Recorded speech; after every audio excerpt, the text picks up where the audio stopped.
The following recording is a production of Kickin' Out at 2 in conjunction with the Retromania Pro Wrestling Podcast Network and is intended for private use only. For more information, head on over to facebook.com/Kickin' Out at 2 or our Twitter handle @Kickin' Out 2, along with searching Retromania with a W on any and all podcast platforms available to listen to archive shows such as this and all the great content of the Retromania Pro Wrestling Podcast Network. Evergreen content at your fingertips anytime at your listening pleasure. And with that being said, we thank you for listening and hope you enjoy the show. I've hit record and you pressed play, and now you're tuning into this episode of Kickin' Out at 2 as we are going to recap probably one of the worst wrestling pay-per-views of all time. That is the King of the Ring 1995. So if you want, you can stop right now and move on to another podcast, but I suggest you not do that because I think Dennis and I will do this show justice with a fair and honest, brutally honest recap of the 1995 King of the Ring pay-per-view, as we are we're nearing the King and Queen of the Ring coming up at the end of the month from Saudi Arabia. Dennis, welcome to the program. Thank you, David. Always a pleasure, of course.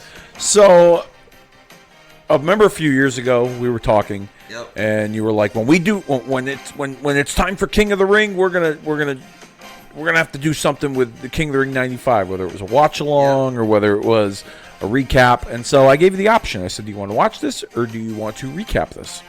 And you said, is that the one with Mabel? And I said, yeah. He goes, I think it's better that we recap this than watch it. Yeah, that would be a brutal watch for it would be high stress for us trying to entertain the listening audience, and it would be can you imagine watching that piece of shit? When two guys are trying to entertain at the same time. I just thought that would be a debacle. You're absolutely right. It's one of those that, I'm glad that you went that route, because I don't think for 2 hours and 36 minutes we'd be able to keep the audience that's listening engaged in hopes that they are watching this at the same time as well. So, so we went back and watched it. And before we get into our recap, give me your thoughts on the King of the Ring concept itself over the years. What have been your thoughts on it? What have you liked? What have you disliked? Some favorite matches, moments. Just give me a, absolutely. Yeah. I love the format, and I love a tournament. I'm a sucker for a tournament. Now, before you continue, let me ask you this. Do you like the tournament taking place over the course of the weeks on television and it culminates? Or do you like the pay-per-view centered around the actual tournament itself? So I like good... give me a little appetizer on Raw for the qualifying. Love that. But I love the pay-per-view where after the qualifying, all the other matches are on the. So it's all the 8 competitors. That. Okay. Because over the years they've changed it up where it was like an 8-man tournament, and then they would do like the final 4, and then in more recent years they've conducted it on like Raw or one of those Saudi Arabia shows. Yeah. But continue. So you talked about, liking the tournament. Yeah. What do you like about it? Favorite matches? What are your overall thoughts on the concept, etc.? Oh, absolutely. That like I said, sucker for tournaments, and I even love more at the end. You got a little gimmick that especially if you got a heel, they could run for it for like 4, 6, 7 with months. The crown and the scepter and the robe. Babyface, obviously, like when the Bret Hart won, that's like a cap, a feather in his cap, whatever. But obviously didn't. He wasn't walking around with the crown on.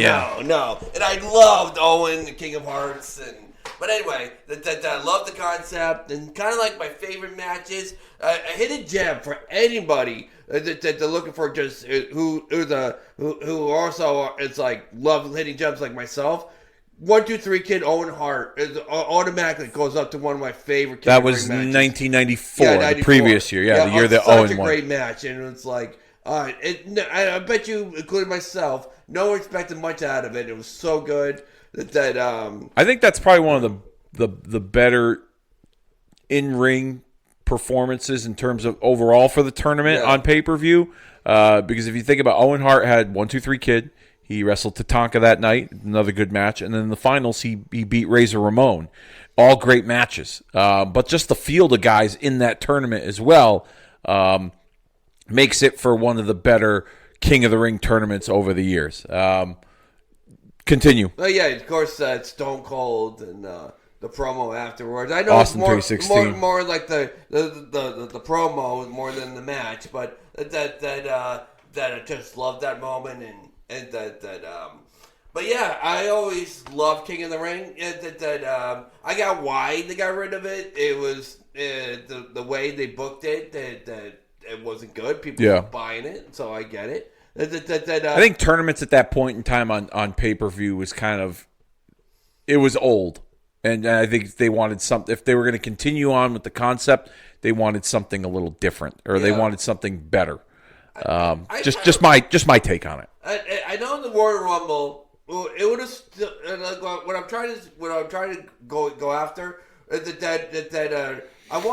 wish kind of like the Money in the Bank had like the King of the Ring had like that same thing where it's like, I'm the king, I could now own Monarchy, I can make a title match anytime I want, but I kind of wish they had that, though it might have stolen a little bit of shine off the Royal Rumble. It's like you're on the Rumble, and then you have like two now events, so like where you're gonna get a WWF championship. At least match. over the years, like the way that King of the Ring had been positioned, it wasn't like an automatic prize of receiving a title shot. No. It was like, so you won King of the Ring, like you were looked at like, all right, you're moving to the next level, you're going to be a player, like, and then at any point in time, if they needed a match to put together, they could bring the King of the Ring winner out and be like, well, I won King of the Ring, I went through A, B, and C to become the king, I deserve a title shot kind of thing.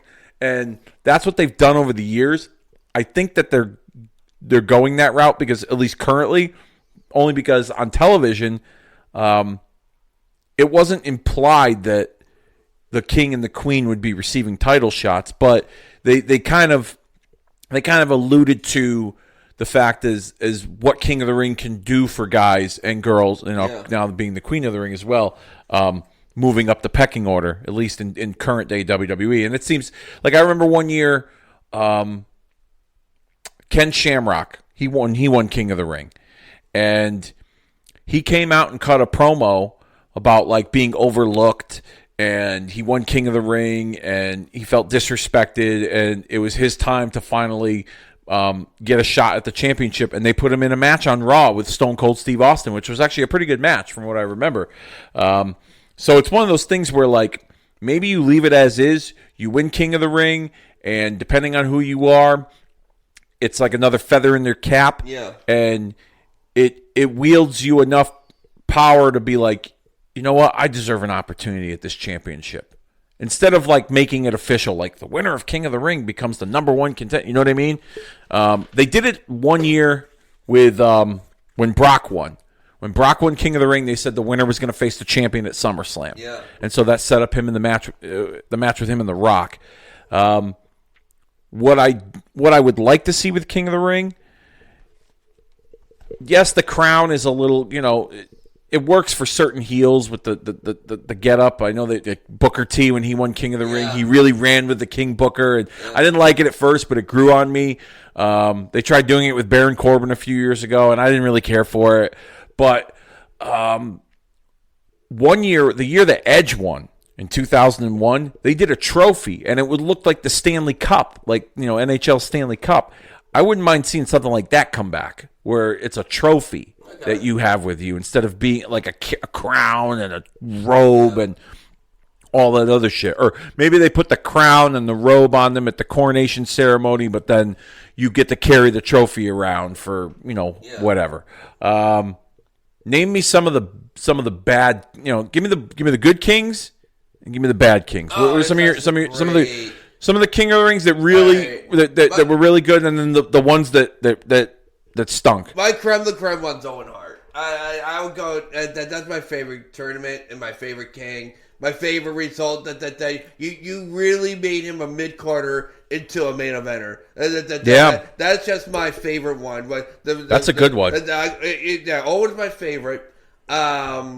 Owen's definitely my favorite. Stone Cold's my second favorite. Okay. Like I said, they made them stars. You know what I mean? Yeah.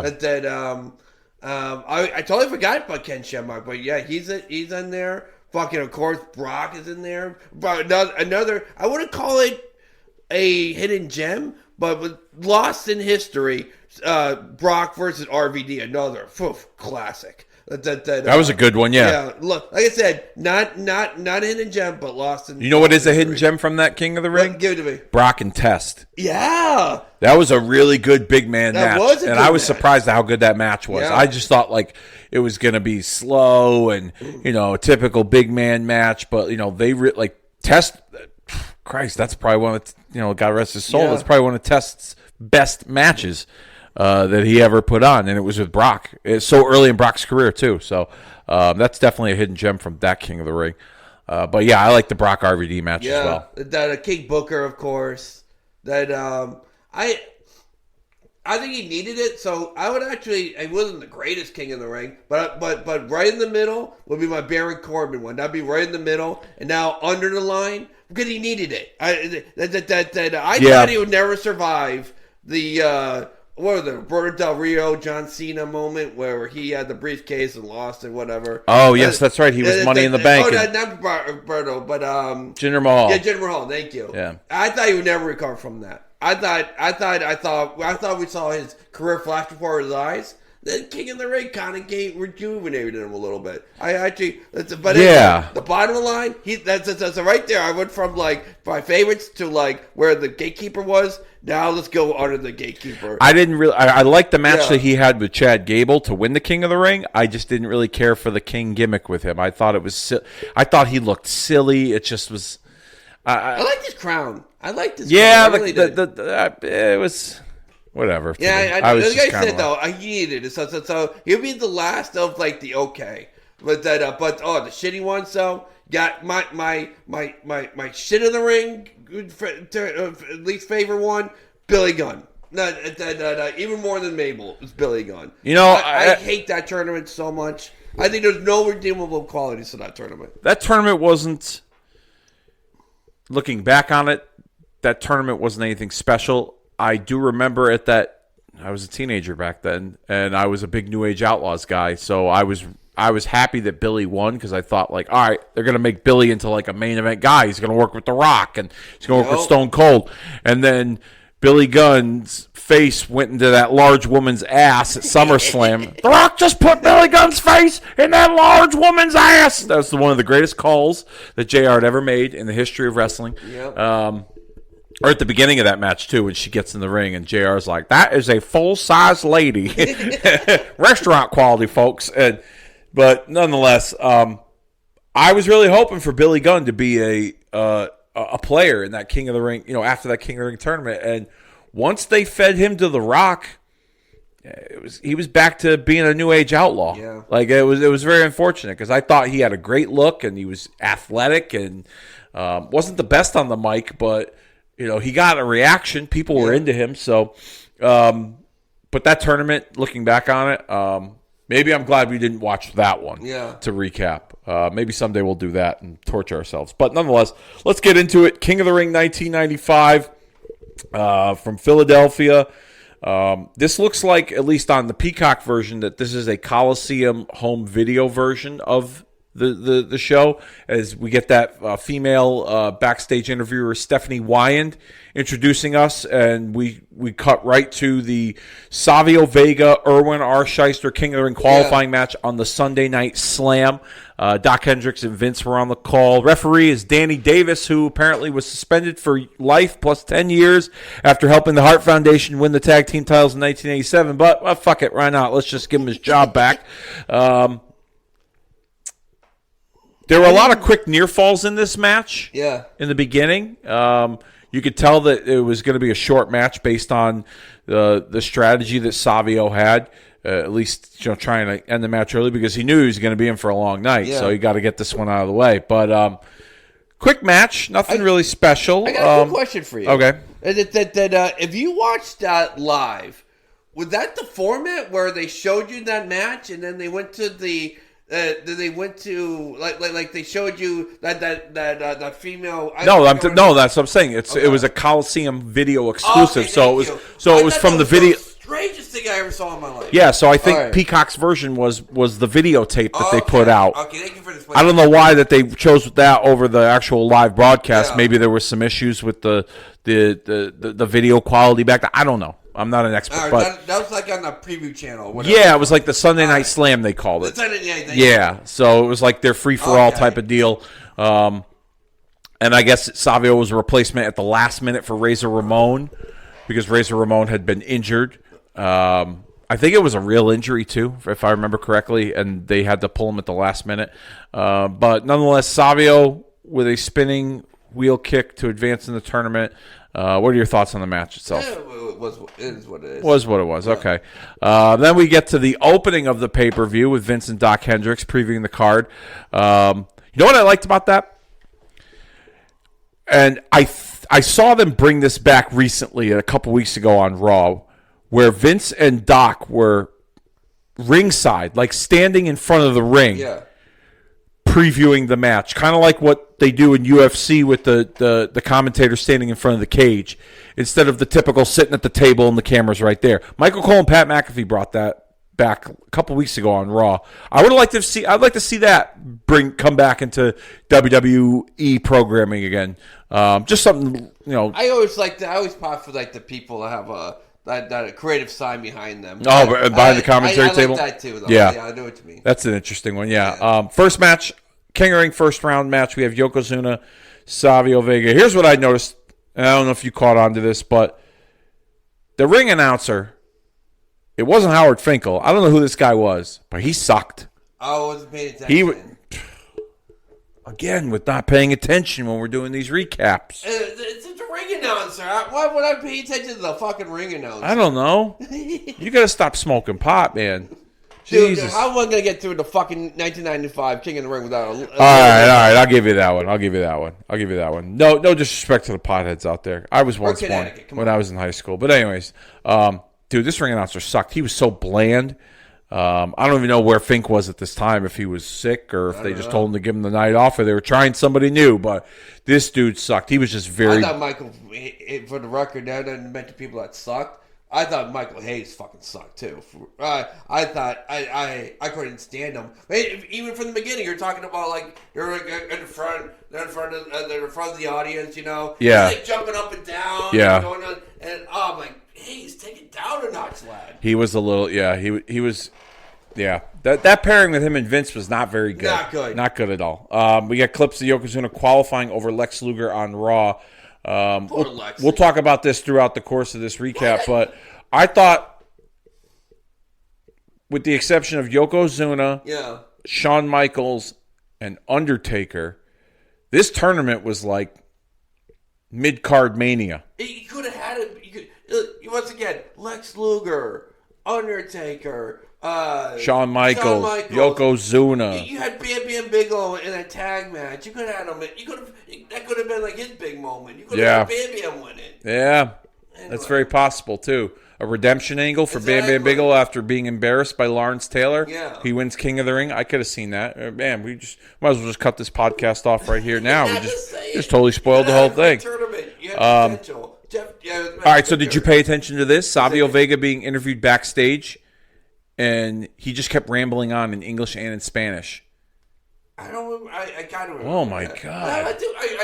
Do I have to do this by myself? This is going to be like, hey, do you remember this? No, I remember. I going from Road Dogg Bob Holly on. Oh, my God. You don't even remember the first fucking match? I do. Yokozuna. Yeah, because I just told you, dickhead.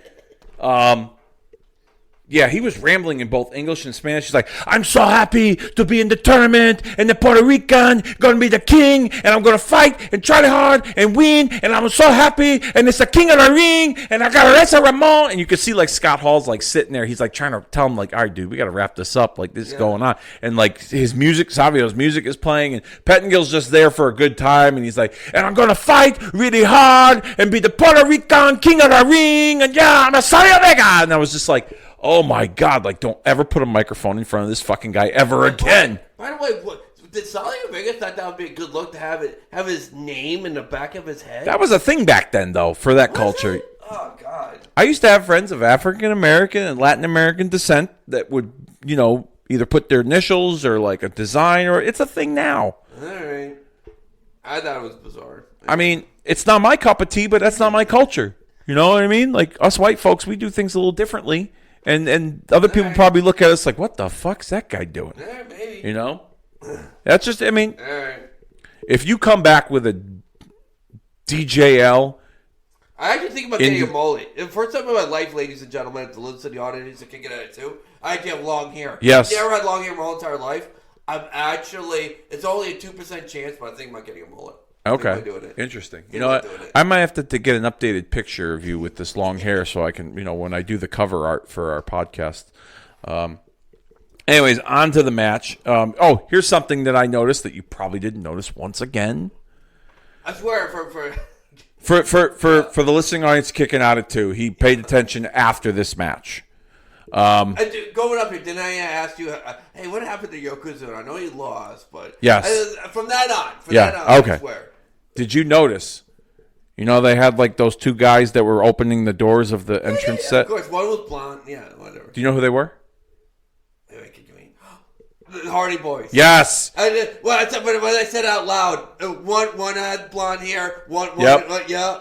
I'm like, wait a second. Yeah, that's the Hardy Boys. Yep. Yeah. Yeah, I noticed that too. I remember once hearing that, I was seeing an interview with Matt Hardy where he was talking about when he used to do jobs for WWF back then that they would do, and that was one of the things they worked the King of the Ring. All they did was open and shut the doors, so that was kind of cool. You know what? The fucking Jeff Hardy, he was jacked a little bit. Really? Yeah, I didn't notice that. Yeah, I wasn't paying attention. I must have been smoking pot that time too. The jeans, the jean, 2024 man, Jeff Hardy, and opening the door, Jeff.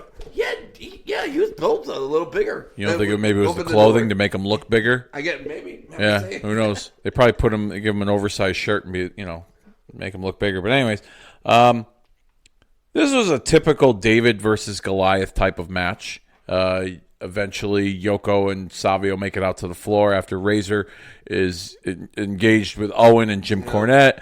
Yoko goes to charge at Savio. Savio ducks. Yoko hits the ring post. Savio rolls in. We got a count-out victory for Savio as he advances on into the tournament because he's so happy to be in the King of the Ring tournament. I'm going to try to really fight hard, and I'm going to beat the Yokozuna.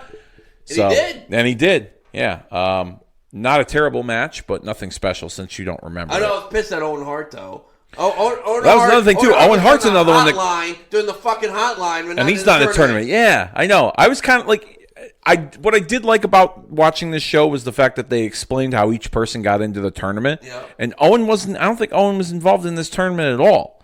Was he tag champs? Him and Yoko were the tag team champions. Yeah, they were still tag champs at the time. Right. They had a lengthy run with the belts after they won them at WrestleMania that year. Jerry Lawler's backstage with his big toe hanging out of his. I did too. I thought it was pretty funny. I did too. I liked it. It's a very Memphis angle. They do they did a lot of stuff like this in Memphis. They had like tar and feather matches, kiss my foot matches, things like that. So I thought it was kind of neat, the brown sock, and he had dipped his feet in horse shit for like 8 weeks preparing for this match, and so I thought it was kind of funny with Lawler backstage. I can appreciate the dedication that they took. Next up, another first round match in the King of the Ring tournament. The Roadie with Double J in his corner to take on Spark Plug Bob Holly, whatever the fuck his name is. Did you pay attention to how close to the disaster that could have been? But with the the first move, they did a sunset flip, like Bob does a sunset flip to the Roadie. His head almost hit those ropes. Yeah, I did notice that. If he hit those ropes, he could have been done. Something. I'll say this: I saw that and I was like, "Oh, this is going to be rough." And then the match actually, wasn't bad. But the ending could suck my cock. But I'm going to get to that. The crowd was not into the match whatsoever. Not into the match. Yeah. I mean, both guys were trying real hard, but for whatever reason, they were just not into it. And then the finish came. Bob shoves Roadie off the second rope to counter that superplex, and then he goes to jump off the top, and Roadie puts his foot up, blocks and hits Bob in the face, and then goes for the cover, and it felt very flat. Bob kicked out. He did? He kicked out. Okay, I didn't notice that. Yeah, he totally kicked out. kicked out. 1, 2, kicked out. Still to 3. Rang the bell, and that was it. The referee probably was like, let's just get this shit over with and be done with it. I don't give a fuck if you fucking walk out of the ring. This match is over. Jennifer Haas, go back. You gotta. He kicked out. Yeah, that was a very flat finish. I thought and the crowd they weren't into it. They're in Philadelphia at the Spectrum, and you know how Philadelphia crowds are. Yeah, I mean, you talked about it. Your uncle got the golden shower at an Eagle game one year, so we won't get into all of that. You can check that out in the archives. Backstage, Todd Pettengill with Shawn Michaels discussing how he qualified over King Kong Bundy on Monday Night Raw. And I don't know about you, but when I watched this interview, and I saw Shawn Michaels, and I was like, I mean, as a kid, I wanted him to win because I was a Shawn Michaels fan. But when I look at it now, I'm like, he's clearly the heavy favorite to win just by looking at him. Yeah. Just looking at him. Like, after what we've seen so far, you look at Shawn Michaels and you're like, he's got to be the winner. Right? I mean, that's just me. I don't know what you took away from that interview. I totally agree. Yeah? Okay.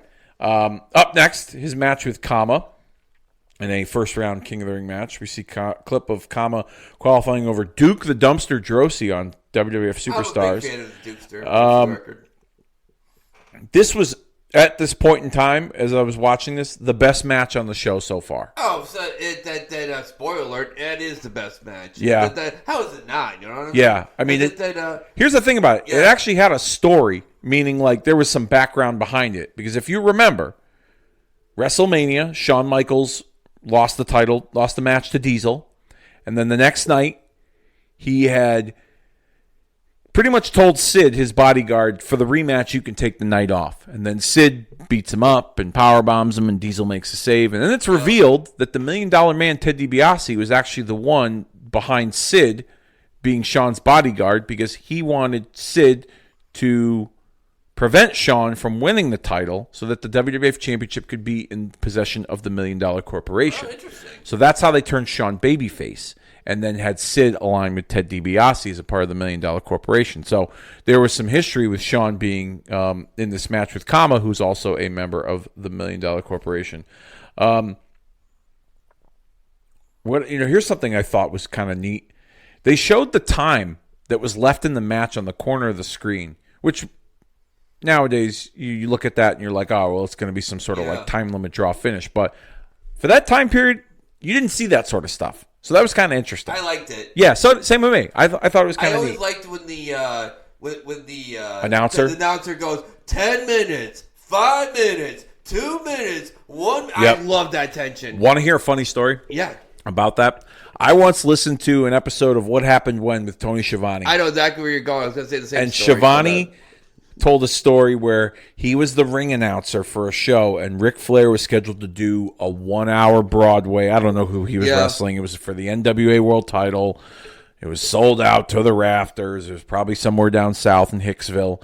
And Flair told Schiavone that when you let the audience know that there's 15 minutes, add a few minutes on. He goes, because I want to get back to the hotel so I could start drinking. So that match really wasn't an hour. They probably shaved off about like 15 minutes. It was probably really a 45-minute match. But he would have Schiavone do that a lot. The Double Down, I thought you were going to tell me a different, same story, but different people. Yep. I heard from different people. That must have happened all the time then. Because who's really checking their watch and their clock?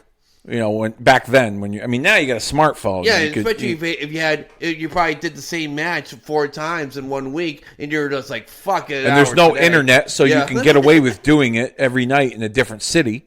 But yeah, that was interesting. Schiavone used to shave off the time so Flair can go to the bar and drink. But I thought that was kind of neat that they showed the time. But I'm with you, Dennis. I like that the ring announcer would be like, 15 minutes remaining in the match, 15 minutes. And then they would go on. They're like, 30 seconds remaining, and then once it gets, the time keeps ticking and it gets closer and closer to the end. It adds to then the audience is just like this fucking fly. I swear to God. If anyone watched Breaking Bad, Dave's having his Walter White versus the Fly moment. You know what? Kind of funny. I'm gonna fucking kill this thing right here, right now. I think I get him. I think I got him. I thought I got him the last time, but I think I got him now. Hold on 1 second here. Come on, you son of a bitch. It's like the 1, 2, 3 kid. Just couldn't die. Just couldn't die. All I right. think you got him. Anyway, I think I got him. Yeah, sure. he looks like he's dead. I beat him up with my WWF calendar. Anyways, best match of the night, Absolutely. easily. Okay, the finish comes when Shawn Michaels goes for a sunset flip. Referee counts to 2, but then the time expired. I thought that was pretty close. I liked it. Then this dumbass ring announcer, I don't know if you caught this, says the result of the match is a no draw. Yeah, you're right. Yeah. No contest, the time limit draw, whatever. He's like, the result of the match is a no draw. Neither man advances in the King of the Ring tournament. Yeah. So the next, that he even mentioned the next guy is going to go into the final. Yeah. The only thing that pissed me off, like, so the match was over, and then they had a little tussle, and then like literally Michaels hits the sweet chin music. Like, you got a big pop the whole time. That would have been kind of neat if Michaels hit the sweet chin music.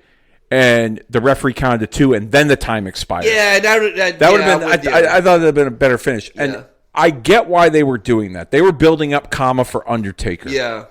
And Shawn had just became a babyface, so they kind of had to go with this finish. Here's what I would have liked to have seen. Instead, I would have liked to have seen Shawn beat Kama, like a quick roll-up, right? A quick roll-up. And then Kama, like, destroys him afterwards, okay? And then Shawn goes to the next round injured, and then whoever takes him out or beats him, the victory's tainted because Shawn got beat up in the prior match and was injured post-match after that victory. Yeah, totally. So, but nonetheless, this was a fun match. Yeah. It was easily the best match in the show. Up next is Mabel and The Undertaker. We get highlights of how both advanced. And then we get clips of Bob Backlund campaigning for president in the city of Philadelphia. You know what? I thought it was funny. I thought this was tremendous. I didn't like this Bob Backlund when I was a kid, but I can appreciate this lunatic, Bob Backlund now. What did you think of Bob Backlund in this role then I loved and it now? then and I loved it now. Yeah? Yeah, I didn't like his matches in '95. But I loved his. Oh my god! I gotta tell you a story. Okay. So, ladies and gentlemen, kicking a lot of the audience. If you're not from Connecticut, you probably didn't know that Bob Backlund actually ran for Congress. Yes, he did in Connecticut. Yes, he did. Do you know? He also, I think, was a wrestling coach at Glastonbury High School, if I'm not mistaken. And he was getting steam. He was had a town hall in Glastonbury, Connecticut. Yep. Do you know who literally ruined all his momentum for Congress? Who? My mother. My mother what? And my sister. True story. My mother and my sister was at the town hall. Yep. And they goes, "Hey, anyone has questions for me?" So the first 5 were like with these Republican guys handing him softball. All of a sudden, my mother asked, being a teacher, asked a very liberal, very, very education like question. He had no idea. And my mom kept on pressing him. And he goes, "Miss, I want to put you in the crossface chicken wing." And it made the... He said that to your mother? I swear to God. Right hand to God. He said, "I want to put you in the crossface chicken wing." It's in the Hartford Current. My goodness. My mother ruined... Right hand to God. My mother ruined Bob Backlund's momentum for Congress. Swear to fucking God. Yep. We'll have to look this up. That's interesting. Yep. Oh, my goodness. My main man, John Larson... Till this day, I still think he's congressman, right, John Larson? I don't know. I don't follow politics. But it was the John Larson one, and then that was that. Wow. All right, I'm gonna have to look this up. Right, God. I want to see. I mean, Backlund. Back then, those guys they still kind of, stayed in character a little bit. So it wouldn't surprise me if he threatened your mother. Yeah. With the crossface chicken wing. Obviously, he was not going to do it. And he was joking, but people are like, this guy is kind of a lunatic. I've heard some stories that he's a little bit of an oddball, a little quirky. Like, here's one story I heard once.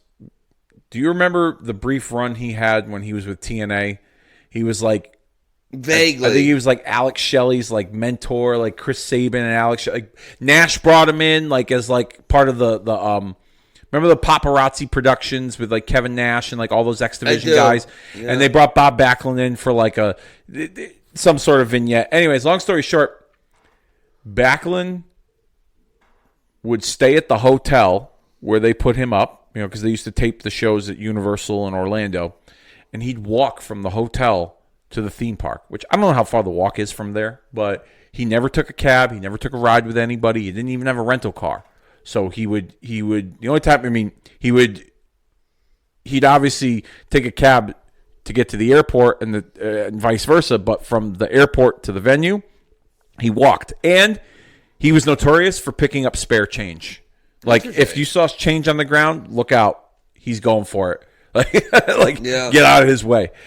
Just a couple of the quick little quirks about him that I heard over the years. But, all right, let's get to it. Mabel and Undertaker, King of the Ring first round match. There isn't much to expect from this match with these two. No. The only thing that I was impressed by was Undertaker's choke slam to Mabel.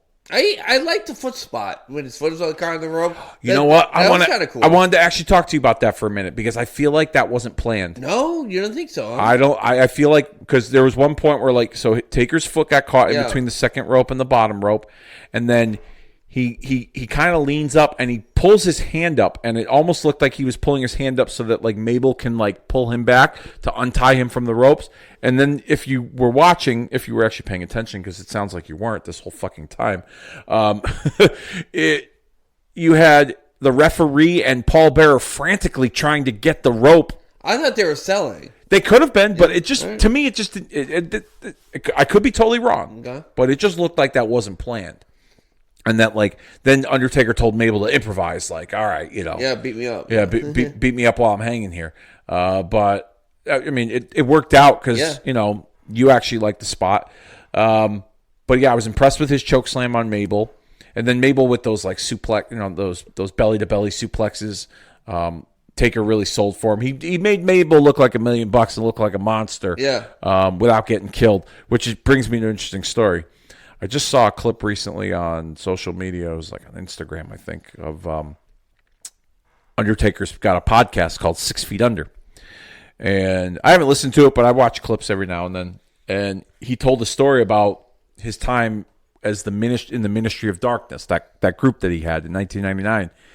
And he said that management let him pretty much pick guys that he wanted in the group. So he picked guys that were kind of not really doing a whole lot and were kind of lost in the shuffle.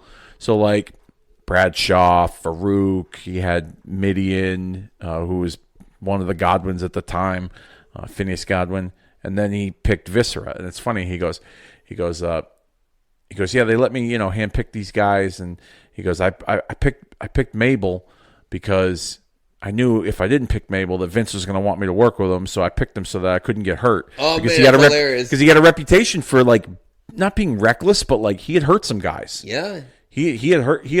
I believe he was responsible for Undertaker's facial injury that year. Yeah, remember when Undertaker wore the mask, the Phantom of the Opera mask? That was Mabel. He did the leg drop. Dropped right in his fucking nose. Broke his orbital socket. Yeah. And Diesel at SummerSlam, I remember that deal. Listen to a Diesel fucking interview where he goes, "I thought he goes for 2 seconds of my life, I thought I was paralyzed because of that motherfucker." He said, "I did," and he begged him not to do the spot. He did the spot anyway. Which spot was that? He kind of had it he didn't have him in a camel clutch. They had him almost in that position. Yeah. Then he just kind of dropped his weight on his back. Yeah. Okay. And Diesel goes, "Please don't do that spot." And he did it anyway. He did it anyway. Yeah. It almost killed him. And you know what? I think I remember that interview because I think Nash said too that Yoko pulled him aside and pretty much ripped him a new asshole. What are you doing? You're getting these guys hurt. Yeah. And that kind of ended the Mabel experiment. But the match sees Kama running as the referee is knocked down. Attacks Undertaker, and then Mabel gets the win and a quick bye to the finals of the King of the Ring tournament. Nothing special about this match. Nah. Like I said, the choke slam was kind of neat. Yeah. Mabel sold really well for the choke slam, making it look like Undertaker hoisted this motherfucker up, But other than that, nothing really too special. Kama, gets chased out of the ring, and it looks like Undertaker's going to pivot to Kama. We get clips from the previous night's Hall of Fame induction banquet and ceremony. Pedro Morales, the Grand Wizard, Antonina Rocca, the Fabulous Moolah, George the Animal Steel, Big Cat Ernie Ladd, and Ivan Putski, who sings some song in Polish. Even though he's not Polish, he's actually from Texas. Did you know this? No. Yeah, I found this out. I know that. I found this out on an episode of Something to Wrestle with Bruce Pritchard. They did a show on Houston Wrestling, Paul Bosch's Houston Wrestling, and Bruce used to work for Paul Bosch, and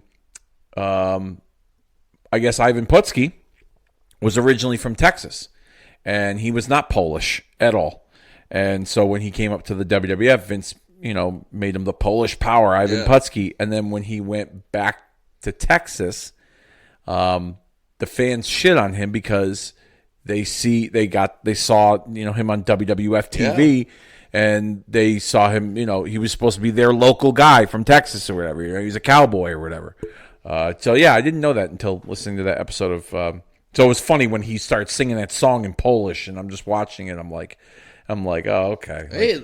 Hey, I'm impressed now that he learned how to speak Polish. Yeah, or at least some of it, Yeah. But I actually wanted to talk to you about the clips from that Hall of Fame. Because what's your thoughts on the current concept for today's WWE Hall of Fame? Way better than what that was. Oh, so you like it in the arena as opposed to like in a banquet hall? So if you look at. I like that. I highly doubt that was televised or anything like that. Actually, it was. They didn't put it on TV. They filmed it, though, because it actually is on Peacock. You can watch that Hall of Fame? I think you can. No way. I think a couple of years ago. I remember scrolling through a couple of years ago, and I think I saw it on there to watch. I don't know.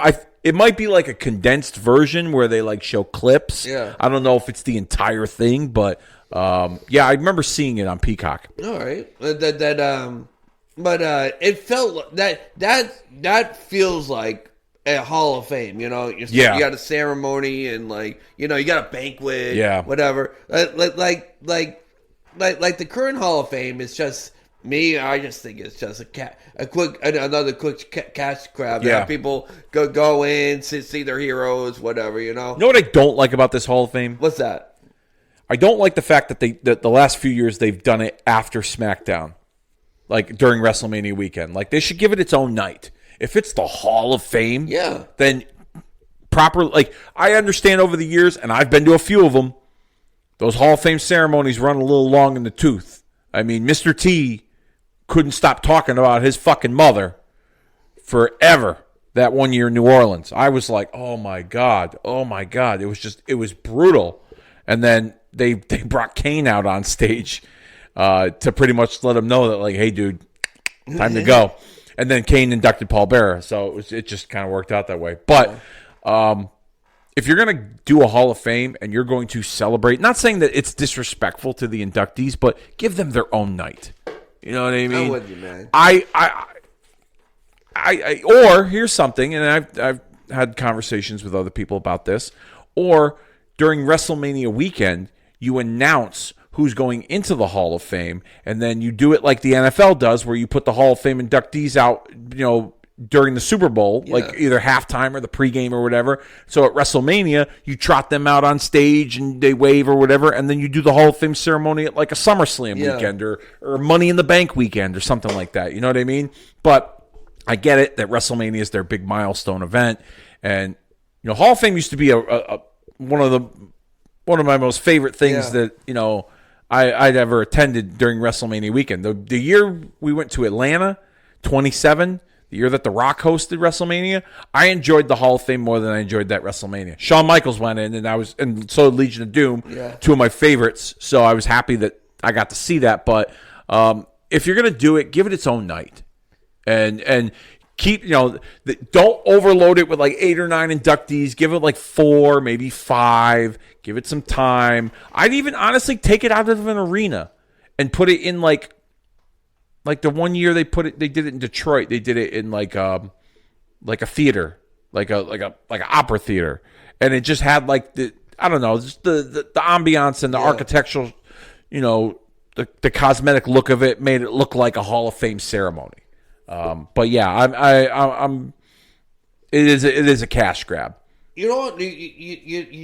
I just hope someday they guys have a physical Hall of Fame. I'm with you there too. You know what I think is going to happen sooner or later, and that I think it's going to be. I think they want to move everything down to Florida. It's cheaper and everything like that. If you blow up Pine Towers, make that to the Hall of Fame, will you?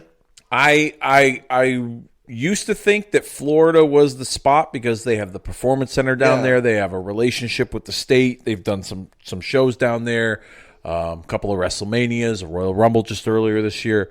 But now with Endeavor and TKO in control of WWE, I can see them putting a Hall of Fame in Vegas. Anyway, just anywhere. You know?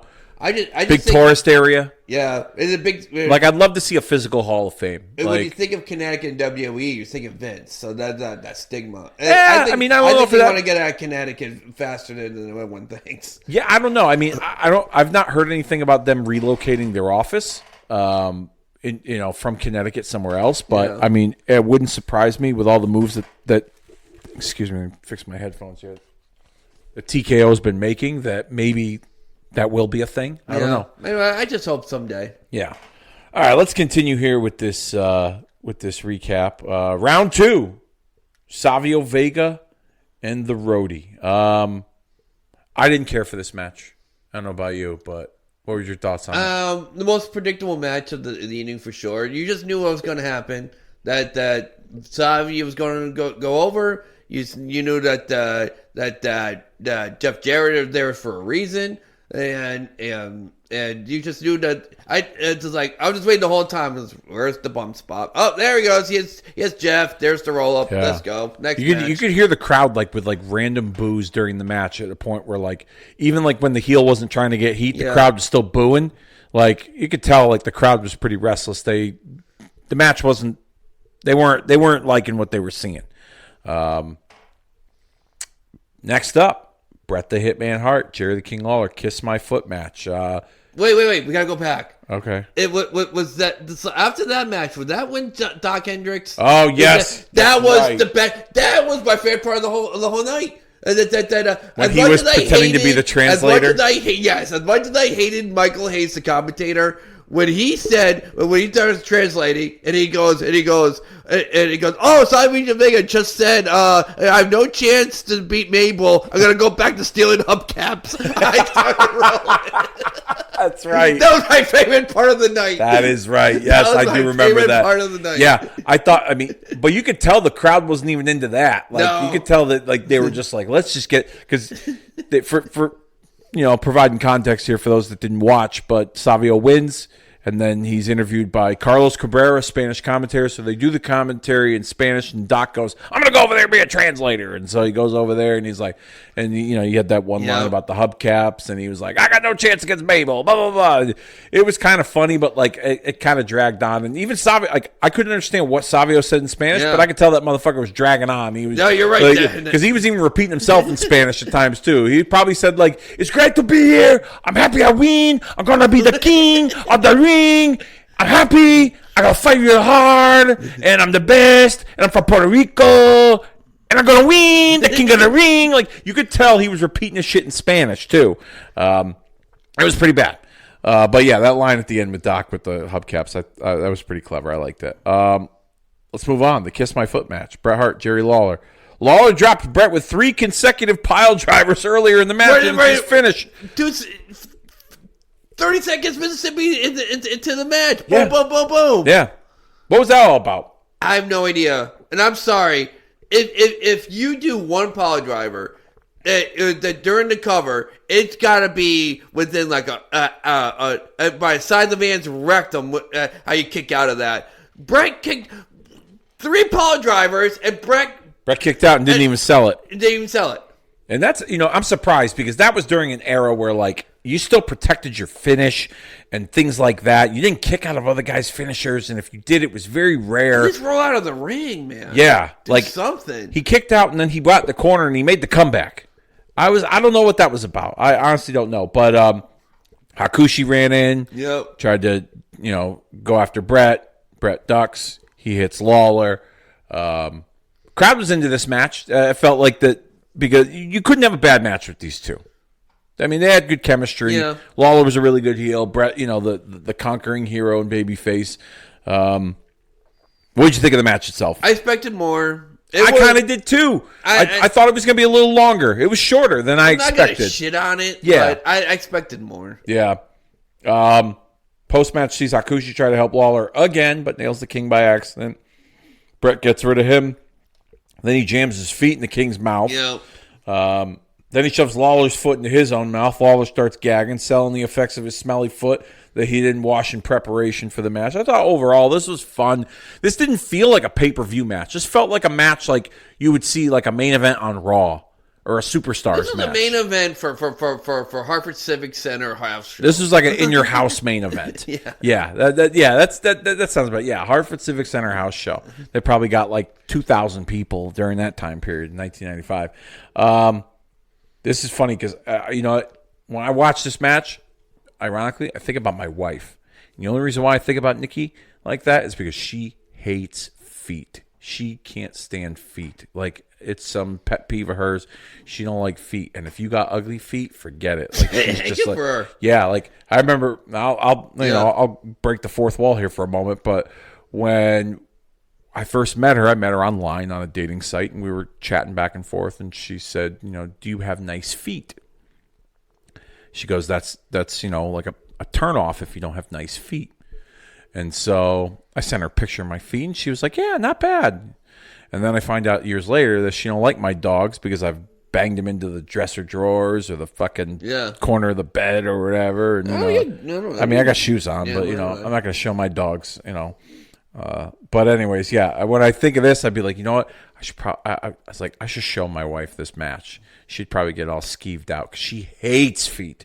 But yeah, that's what I thought of my wife during this match. How ironic. Next up, the finals of the King of the Ring tournament. It's Mabel, Savio Vega. I wanted Savio Vega to win so bad. Okay, so I remember that I didn't see it as a kid. But I remember hearing the results on Raw. So did they? So let me ask you this: watching this, did they do a good job of portraying Savio as this underdog fighting throughout the whole tournament? Despite that's a great question. Despite the matches and the finishes that he had in the previous matches, and then even this match with Mabel, did they do a good job in your mind as you're watching this of getting you to get behind Savio? Yeah, you know why? Because of Vince.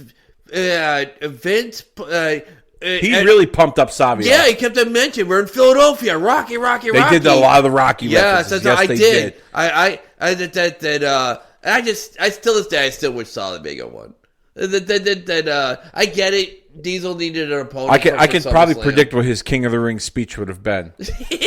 I tried really hard. I fight and I win and I beat the big fat Yokozuna. He not gonna eat the rice. And then the Road Dog, I put him in the dog pound. And then I beat the IRS and my taxes that are good this year. No 1099, no TurboTax. And then after that, I beat the I beat the IRS first, but then I beat the Yoko and then the Roadie, and then who after I beat the Roadie? Who's the Roadie next? Then Mabel. and then I beat the big fat Mabel. Now he can go back to the ghetto where he belongs, because I'm a Savio Vega #1 King of the Ring, Puerto Rico. Yeah.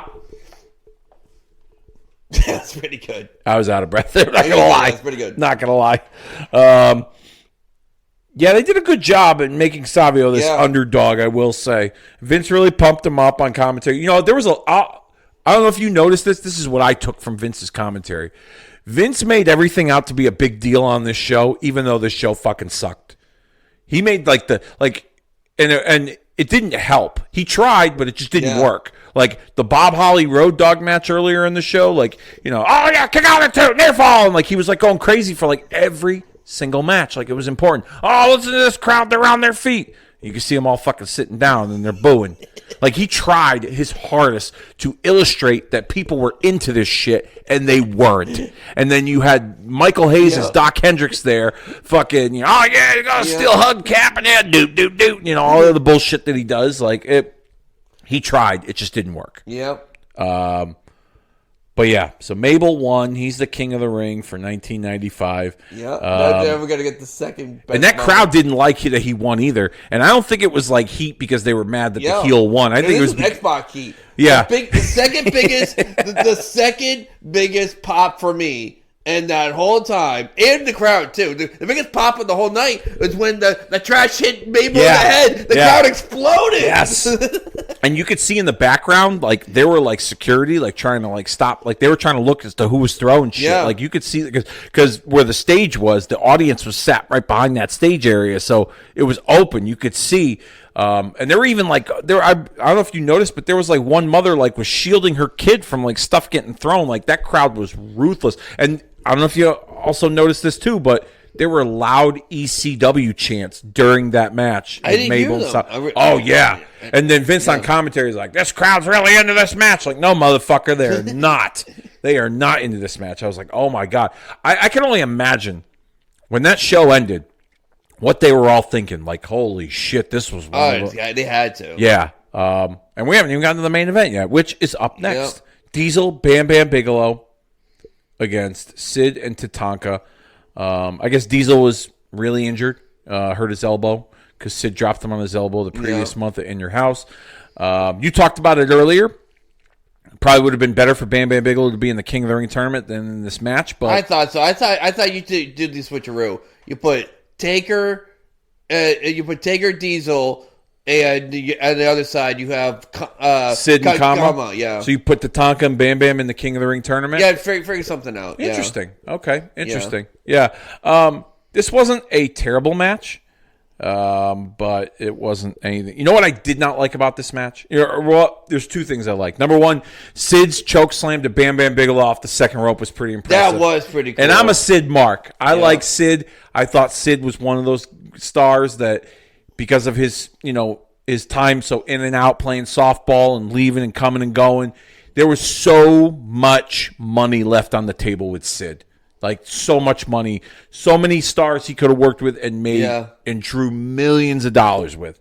And so so anything Sid does, I'm a big mark for. Okay? But I was impressed with the chokeslam. Here's what I did not like about Sid in this match. The finish. He walked out like he was fucking scared of Diesel. But here's the thing. They kind of boxed him in a corner. Why would a babyface... You had the match won. Yep. Why would the babyface pull up the heel? I never saw that before. Because he wanted a piece of Sid. All right. That's my only guess. I could be wrong. I don't know the psychology behind it, but that was... Yeah, it made him look like a piece of shit. Yeah. I was like, Sid is walking out of the match. And I remember watching it as a kid, and I was like, he's the master and ruler of the world. Like, he's... I got a question for you. Okay. I might have an answer. You off. No, but right. This is my last opportunity I'm going to get. Go for it. So during Sid's entrance, you see like water, like bubbles or whatever. What the fuck are those? I don't know. Anyway, I always want to. I don't know, but yeah, I don't know. Maybe it's. I don't know. I don't know. just didn't get it. I thought maybe you could. His music was very menacing. Oh, I loved it. The music was great. Worked out really well. I didn't get the bubbles. I didn't get the bubbles. I don't. You know what? They experimented with some stuff with their lighting and their production over the years, and yeah, I don't know. That's something you might have to ask Vince before he goes to jail. If he goes to jail, who knows?